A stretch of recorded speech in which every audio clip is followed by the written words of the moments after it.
Assalamualaikum warahmatullahi wabarakatuh. Selamat berjumpa kembali dengan saya di dalam pembelajaran pendidikan agama Islam dengan tema kurban. Sebelum materi kurban kita mulai, terlebih dahulu Ibu akan menjelaskan tujuan kegiatan pembelajaran ini. 1. Menjelaskan tata cara pelaksanaan kurban dengan benar. 2. Mempraktekkan cara pelaksanaan kurban dengan benar. 3. Menjelaskan hikmah kurban dengan benar. Sebelum materi kurban kita mulai, maka kita harus mengetahui dulu apa itu pengertian daripada kurban. Kurban adalah menyembelih hewan dengan niat beribadah untuk mendekatkan diri kepada Allah Subhanahu wa taala dengan syarat dan waktu tertentu.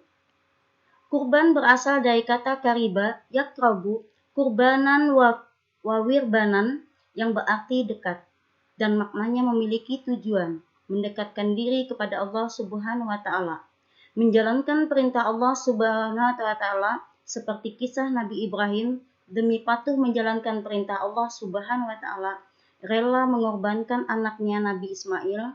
Namun kemudian tubuh Nabi Ismail diganti dengan domba oleh Allah Subhanahu wa taala. Jenis dan hukum kurban. Jenis hewan ternak yang bisa dijadikan sebagai hewan kurban antara lain sapi, kerbau, unta, domba, dan kambing. Kambing atau domba diperuntukkan untuk 1 orang, sedangkan sapi dan kerbau diperuntukkan bagi 7 orang. Hukum pelaksanaan kurban adalah sunnah muakkad, yaitu sunnah yang sangat dianjurkan bagi mereka yang mampu. Dasar perintah kurban adalah Quran Surah Al-Kautsar ayat 1-3 yang berbunyi, A'udzubillahi minasyaitonirrajim. Bismillahirrahmanirrahim. Inna a'tainakal kautsar.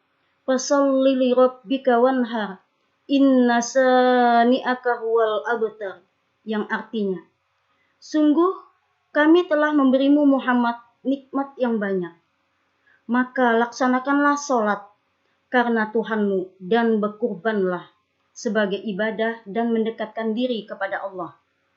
Sungguh orang-orang yang membencimu adalah yang terputus dari rahmat Allah Subhanahu wa taala.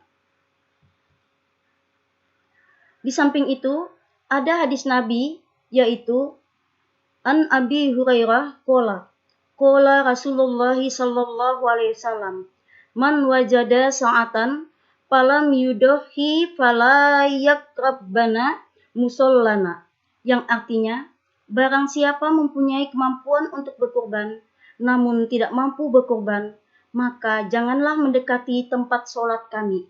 Hadis riwayat Muslim. Syarat-syarat hewan kurban. 1. Hewan tersebut diniatkan untuk kurban. 2. Hewan kurban harus sehat, tidak boleh cacat. 3. Untuk kambing atau domba sudah berusia 1 tahun dan sudah berganti gigi. 4. Untuk kambing biasa minimal berusia 2 tahun. 5. Untuk unta berumur minimal 5 tahun. 6. Untuk sapi dan kurban minimal berumur 2 tahun. 7. Disembelih pada hari raya Idul Adha yaitu 10 Dzulhijjah sampai hari terakhir yaitu hari Tasyrik tanggal 11, 12, dan 13. Distribusi hewan kurban. Orang yang berkurban najar tidak boleh mengambil makan sedikit pun daging kurbannya.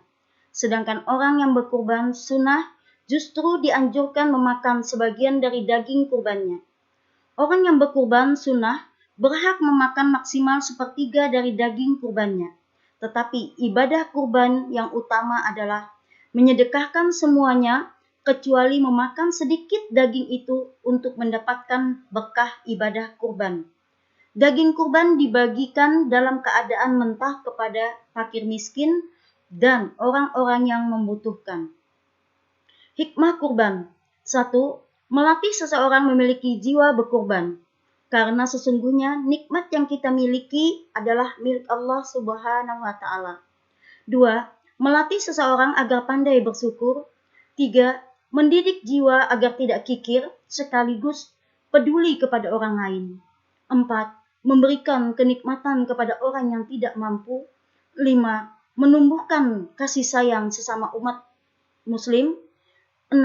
Meningkatkan gizi masyarakat. 7. Menambah ketakwaan seseorang kepada Allah Subhanahu wa Ta'ala. Setelah penjelasan ini selesai, maka selesailah juga pembelajaran kurban ini. Semoga anak-anak sekalian dapat memahaminya dengan baik dan benar. Akhir kata, wassalamualaikum warahmatullahi wabarakatuh.